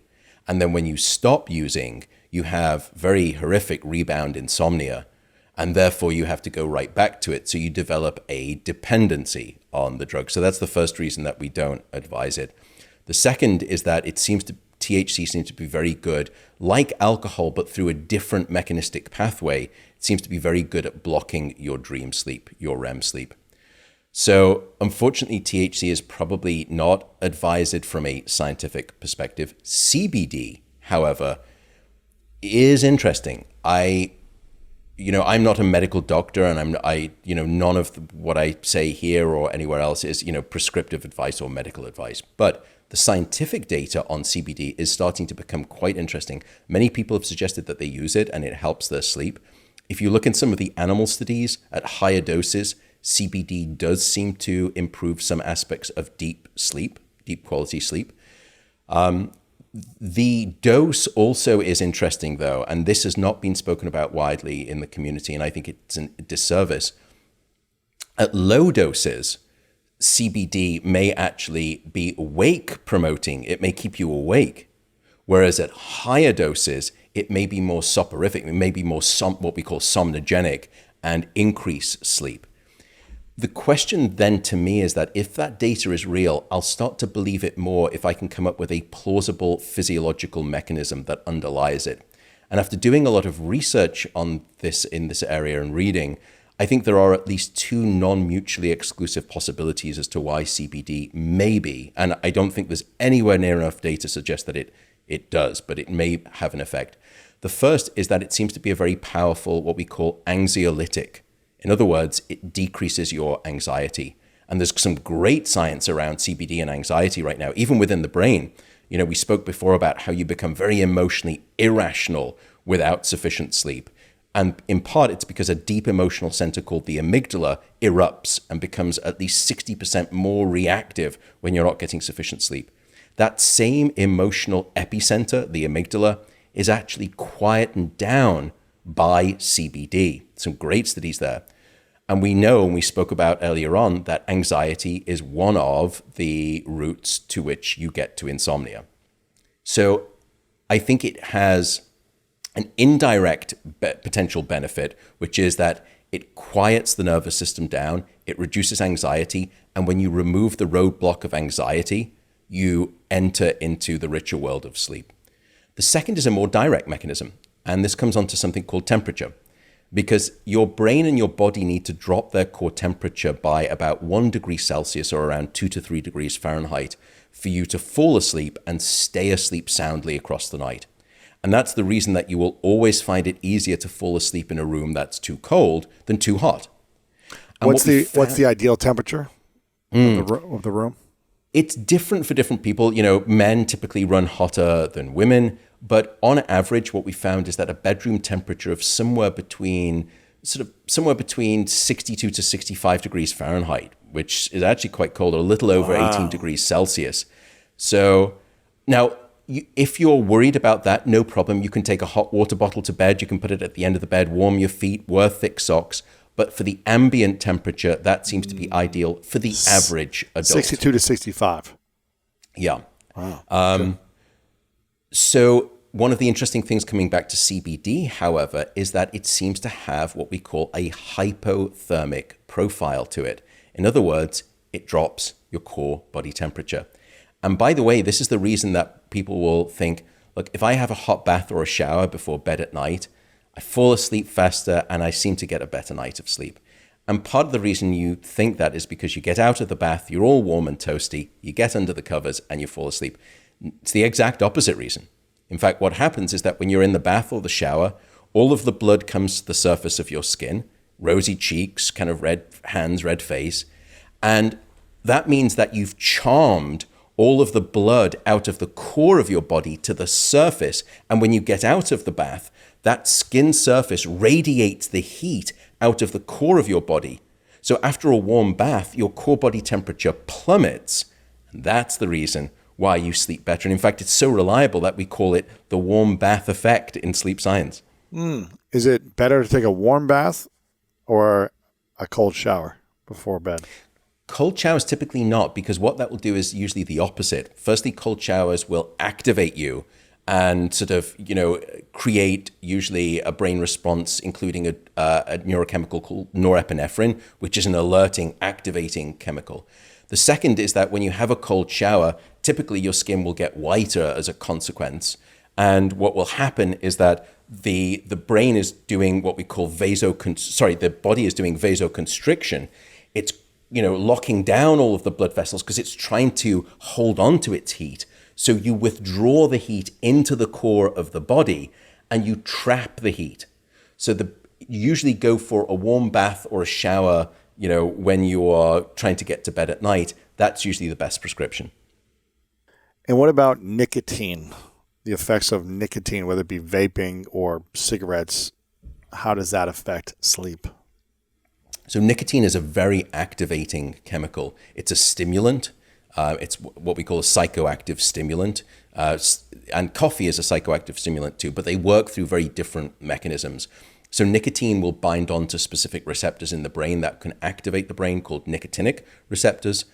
And what we typically find is that smoking and smoking before bedtime will usually create sleep disruption and activate the brain. So it will make it harder to fall asleep.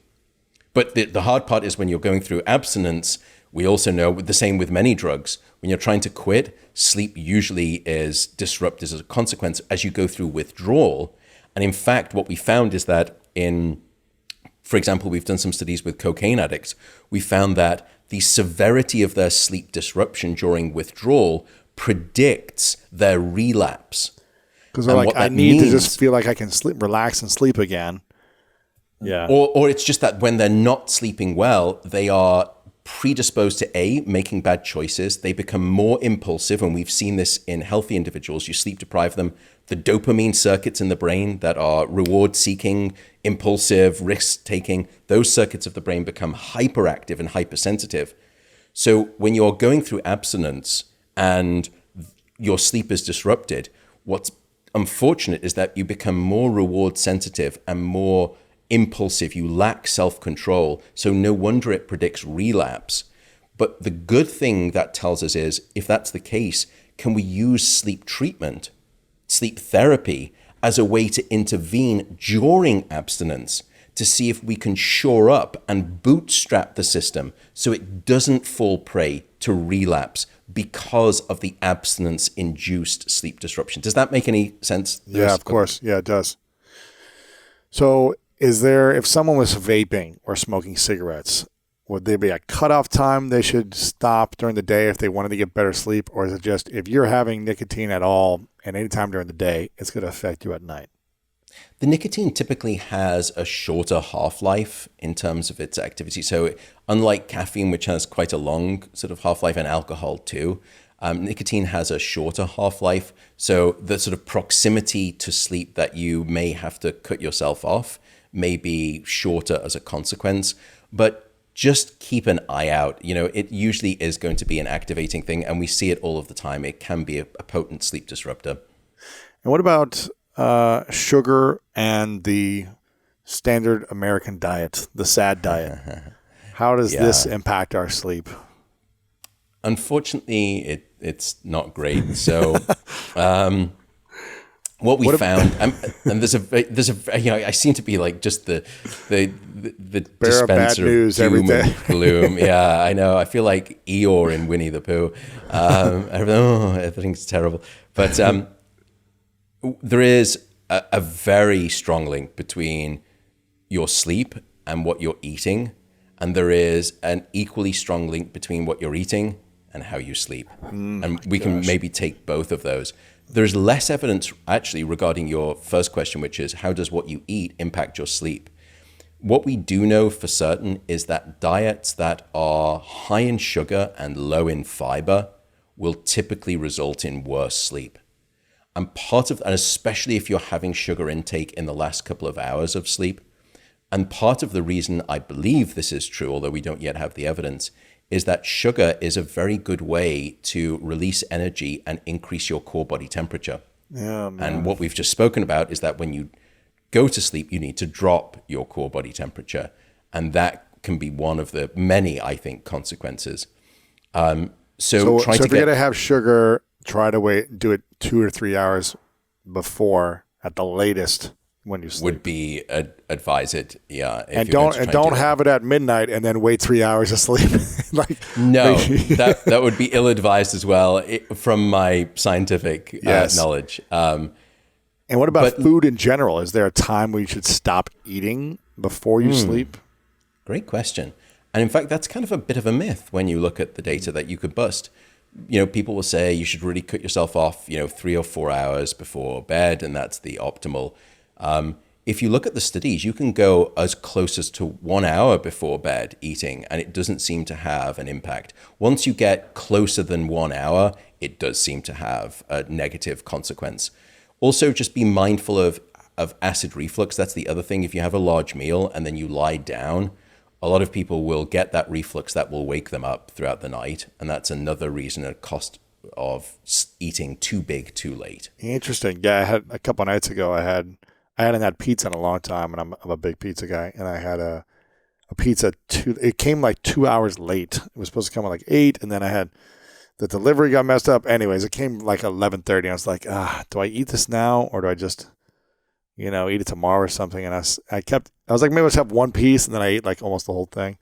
And the next morning I woke up and I felt like this acidy type of feeling, and I was like, It didn't wake me up in the middle of the night, but I felt it the next morning. At least you don't remember. That's one of the downsides too, is that you don't remember waking up. But if we looked at your, if we had a sleep tracking ring on you, it's probably likely that, we would have seen some of that restless sleep. Yes, that's true. But I also felt it the next morning for a couple hours, which was just uncomfortable, feeling that kind of acidy feeling. So that's interesting. Yeah. So timing, we can sort of bust that myth a little bit.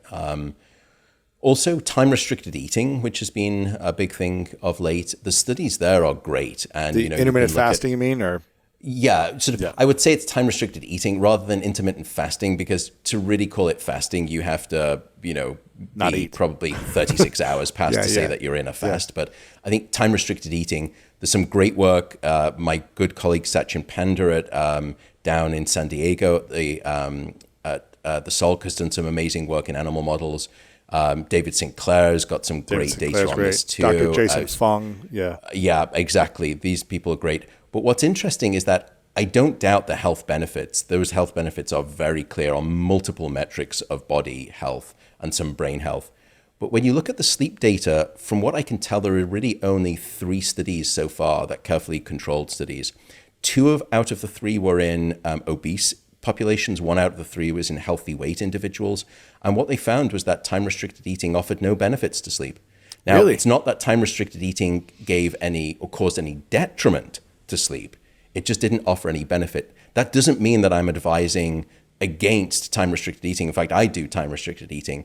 But in terms of sleep, unfortunately, it doesn't seem to. It's funny, to you give the hear, benefit. you hear people who intermittent fast or time restrictive eating say, you know, I sleep like amazing, when I sleep so great when I do it. So maybe it's just a placebo effect or something, or I think there's individual variability, of course, too. And for some people, I have no doubt that it probably creates objectively good sleep. But Right. you should also make the point, as you did, the placebo effect is the most reliable effect in all of pharmacology. right, exactly. Or also it's maybe you're also not eating later at night because you're not eating in general.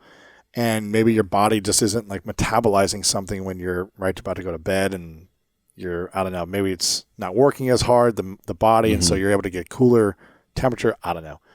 But that's interesting. Time restricted eating, yeah.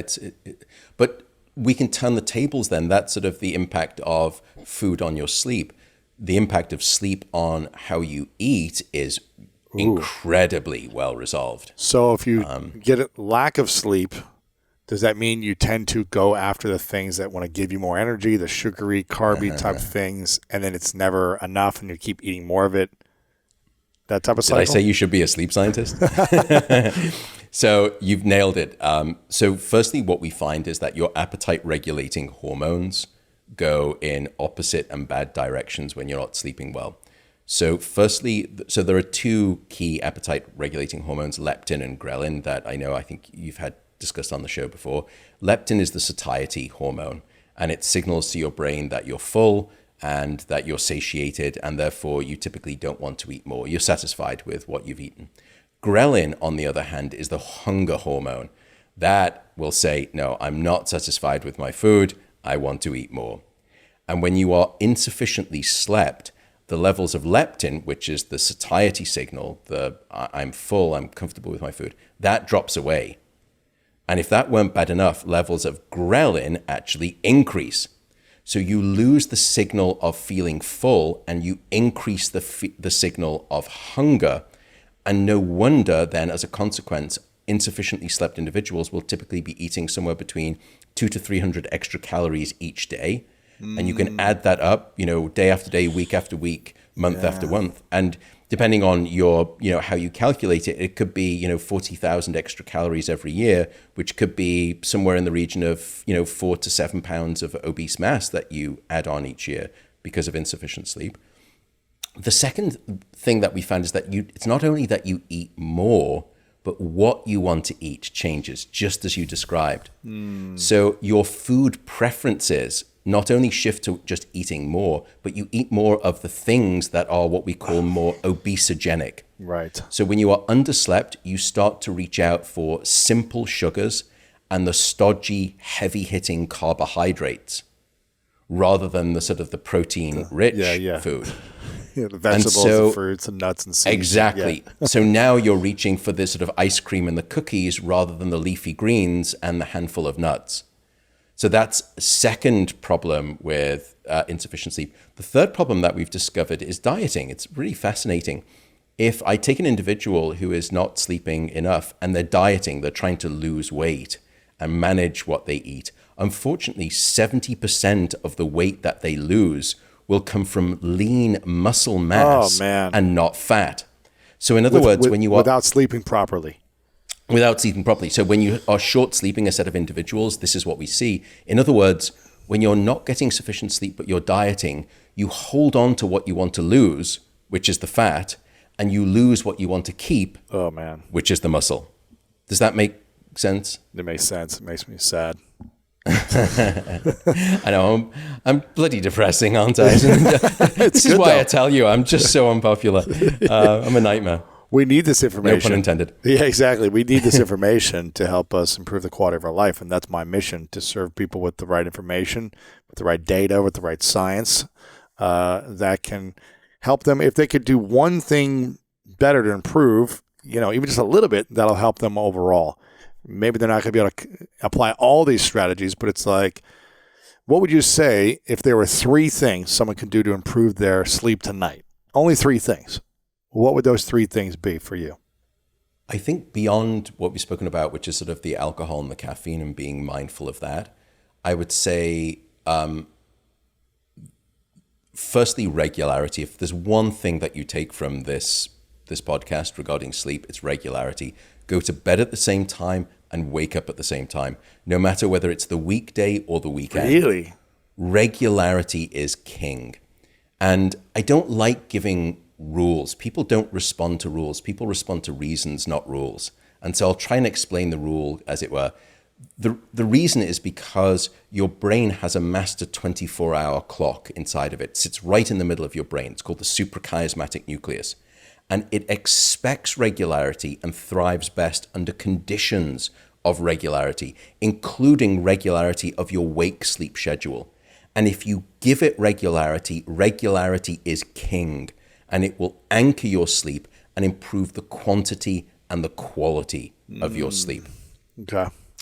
I think the second piece of advice I would have is have a wind down routine. Many of us think of sleep almost like a light switch, that we are racing around during the day, we're desperately busy, we jump into bed, we switch the light out, and we think that sleep should be like that same light switch. Sleep is much more like landing a plane. It takes time for your brain to descend down onto the terra firma that we call good sleep at night.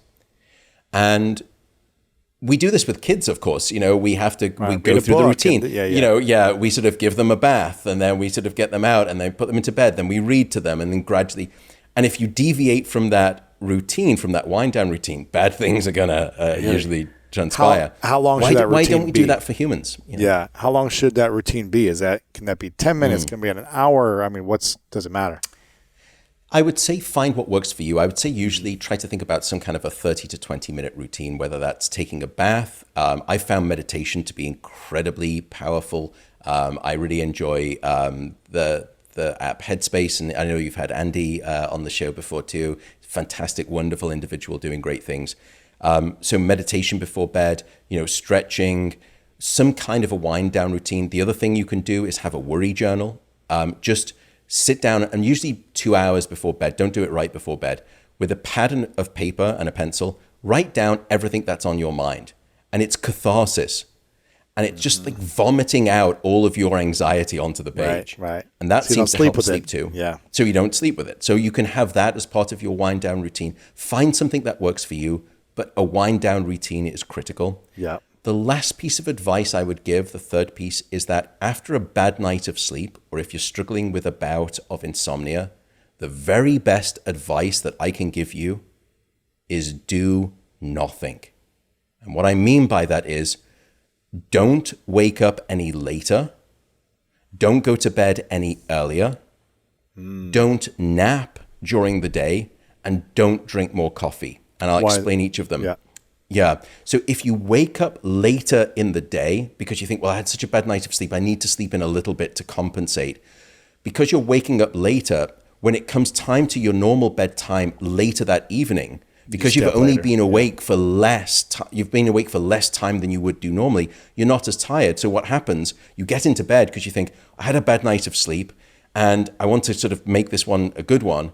And now you're tossing and turning and you have another bad night because you woke up too late in the morning. The same is true for going to bed too early. You think, well, my bedtime is normally, let's say it's 11 o'clock in the evening. I'm going to get to bed at 10 o'clock tonight because I had such a bad night of sleep. Resist. Don't do that. Because your circadian rhythm, your natural 24-hour rhythm, will not typically want you to go to bed until 11. But you get into bed at 10 and then you're wide awake and now you have another bad night of sleep. Napping, we've already spoken about, just takes that edge off your sleep desire. And then don't obviously try to compensate with caffeine because you'll just have more caffeine in the system, which means that following night, you're going to be more alert and more awake. So it sounds strange to say, but after a bad night of sleep, stay the course. Just do what you normally do. And by the way, the other tip, as a strange one, many of us have a wake-up alarm. Why don't we have a to-bed alarm? You mean like an alarm that tells us time to go to bed? Yeah, just set it for 30 minutes before bed, and and that's your wind down time. Yeah, and that's your wind down routine. And even if it just means that 2 out of the 7 nights a week, you end up just being nudged to go to bed a little bit earlier or on time, I should say, then that is a great hack. The other thing too is, I would say, remove all clock faces in your bedroom.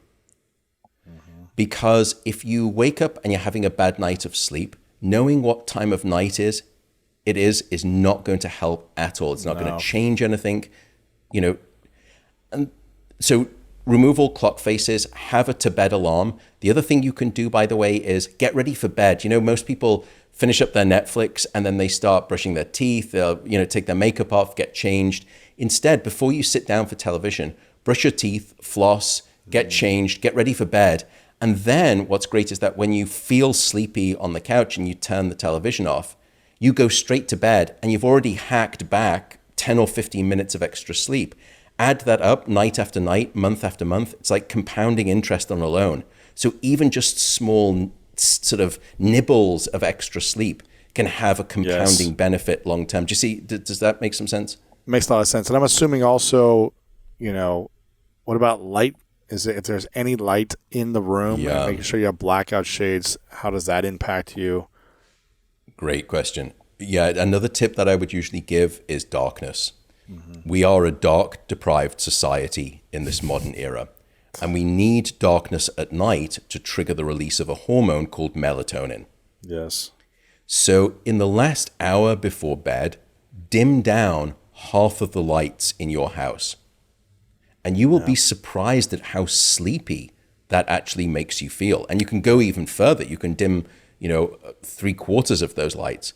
Then try and stay away from screens. The data on screens has actually taken a twist of late, if you look at it. At first, we thought, the blue light from those LEDs was bad. And it is bad. It's the worst form of light in terms of blocking melatonin. The yellows and the red wavelength of light, that isn't as harsh on blocking melatonin. The cool blue light, that's the lower sort of wavelength spectrum of light, that's especially harmful to melatonin.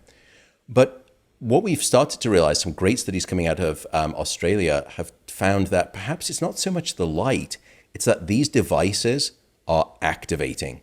Those devices are designed for attention capture. Correct. Gamification. Get me on there, activate my brain. So you are perfectly sleepy and you would be fine to get into bed and fall asleep. But because you're using the device acts as a masking agent, and it stimulates you awake despite you underlying having a strong desire to sleep. And that's one of the reasons why those devices can have such a deleterious impact. But again, unlike some sleep folks,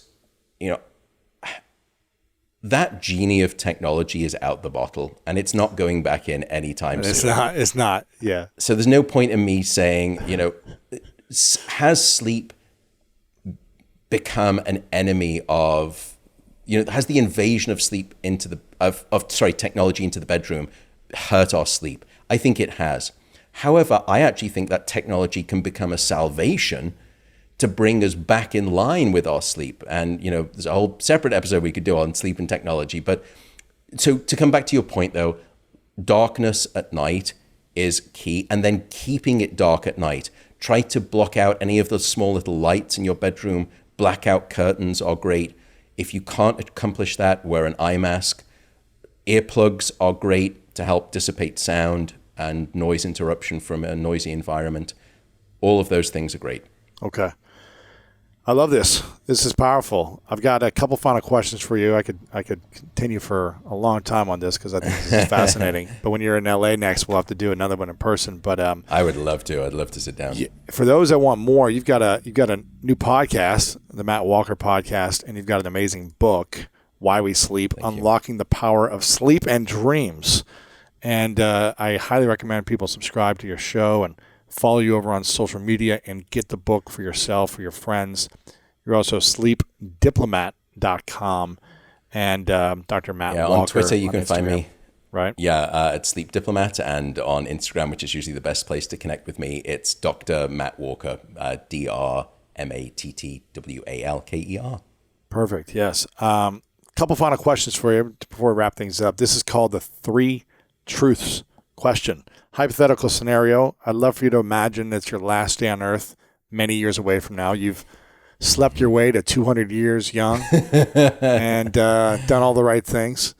And you have accomplished all your greatest dreams in life. You've seen everything come true that you want to have come true, Matt. And for whatever reason, all of the content you've created and put out into the world, it has to go with you or it goes to another place. But no one has access to the information anymore. It's a hypothetical scenario.